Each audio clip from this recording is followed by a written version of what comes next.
姐妹们，今天分享特别适合当主食、无糖无油的黑芝麻欧包。这是一个免油面的配方，特别适合需要控糖或减脂期的姐妹。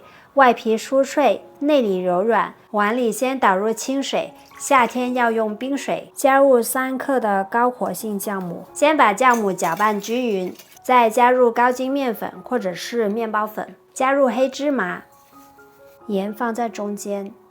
先把面粉和盐稍稍先混合均匀，再和酵母水混合均匀，混合至无干粉状态。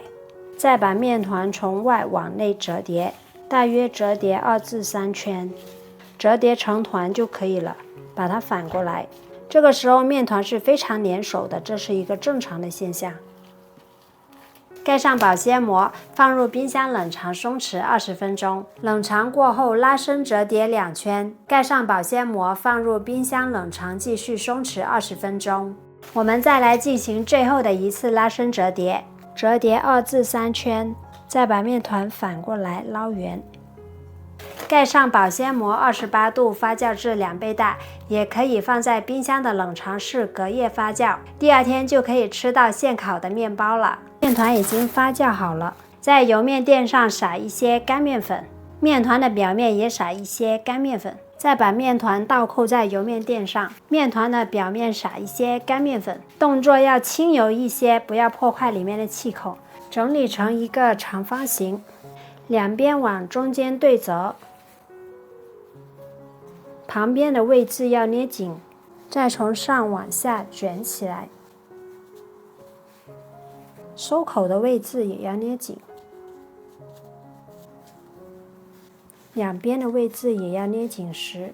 再把面团转移到烤盘上面，表面撒一些干面粉，油纸的两边折叠一下，找2个小网在旁边顶一下，这样发酵出来的面包会更加立体饱满一些。放入烤箱进行第2次发酵，1碗热水，增加湿度。面团已经发酵好了，发酵好的面团按压下去是会轻微的溃弹。撒上少许的干面粉做装饰，在表面搁上你喜欢的花纹。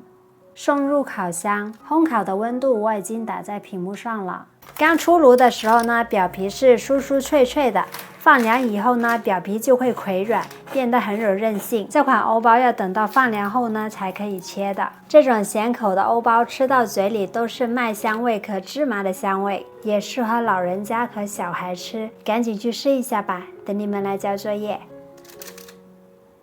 今天一次性解锁了5种口味的冰面包，这个面包真的是单吃也很好吃，非常柔软，没有除湿机也可以做的一款面包，冷冻后像冰淇淋一样。我们先来做一个烫种，100克的水加入20克的面粉，先混合均匀，小火加热至粘稠，关火再搅拌1分钟，面糊是有流动性半透明状。盖上保鲜膜，放到冰箱的冷藏室凉透就可以用了。首先加入3克的酵母，加入牛奶，搅拌均匀。屏幕上的材料除盐和黄油以外全部加进来，搅拌成无干粉状态。这个时候面团是非常粘手的，搅拌成团以后盖上保鲜膜，放入冰箱水盒40分钟。我还做了可可和斑斓口味，配方在视频的最后。面团冷藏过后，手上沾一点水，从外往内折叠1至2圈，盖上保鲜膜继续冷藏30分钟。取出来，再加入室温软化的黄油和盐，先让面团充分吸收黄油。这个时候面团就像一坨烂泥，但是不要紧，我们可以用刮刀辅助，摔打和揉搓的方式交替进行。注意摔打的手法，摔打2下再折叠面团。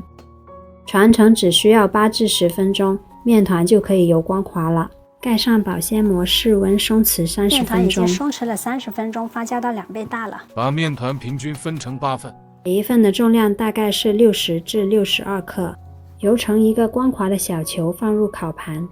烤箱里放一瓶热水，32度发酵至2倍大。面团已经发酵到2倍大了，我们在表面撒一些面粉，根据面包的分量选择封炉或平炉模式。馅料部分，今天我是用卡斯达酱来搭配奶油。把屏幕上的材料全部加进来，玉米淀粉可以用糯米粉或者是面粉代替。搅拌均匀，再开小火加热变浓稠。浓稠后马上关火，再搅拌2至3分钟。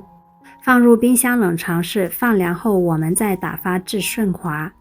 然后在卡士达酱里面加入淡奶油，可以加入各种的果泥或者果酱，调出不同的口味。巧克力加上淡奶油隔水融化，搅拌均匀就是巧克力口味。